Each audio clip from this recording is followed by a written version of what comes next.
उत्तराखंड विकासनगर पहुंचे किसान नेता जगतार सिंह ने विकासनगर में प्रेस वार्ता की। मीडिया को संबोधित करते हुए किसान नेता जगतार सिंह ने कहा कि केंद्र की मोदी सरकार किसान विरोधी सरकार है। जब तक मोदी सरकार 3 कानूनों को वापस नहीं लेती तब तक देश का किसान चैन से नहीं बैठेगा।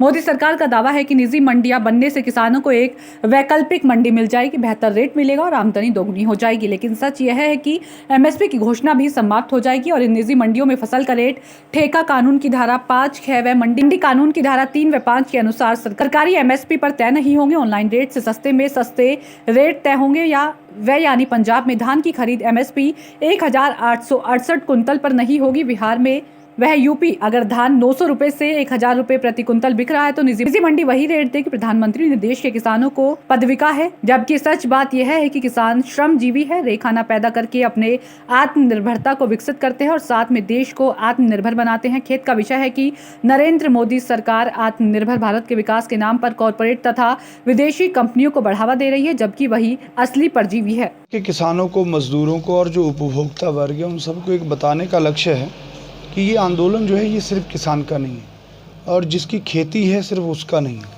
इस कानूनों से, इन तीनों कानूनों से सारा जो ताना बाना है वो बिगड़ जाएगा, महंगाई चरम पर होगी, खेती किसानी जो है वो एक हिसाब से कॉरपोरेट्स के कब्जे में होगी। तो हमारा मानना ये है कि ये गुलामी की आहट हैं ये तीनों कानून, तो उसके प्रति जागरूक किया जा रहा है लोगों को। और ये एक पर्चा हमने बनाया है कि जो मोदी जी ने कहा था कि हमें आज तक पता नहीं चला कि कानूनों में काला क्या है, जबकि 11 दौर की वार्ता में सरकार को स्पष्ट रूप से ये बता दी गई थे और सरकार कुछ संशोधनों पर भी राजी थी। उसके बाद भी संसद में उन्होंने कहा कि कानून में काला क्या है। ये भारत के इतिहास में एक गैर जिम्मेदार प्रधानमंत्री ने इस तरीके से बोला है कि एक मर्यादा को भी हटा दिया संसद की कि हम क्यों इतना बड़ा झूठ बोल रहे हैं।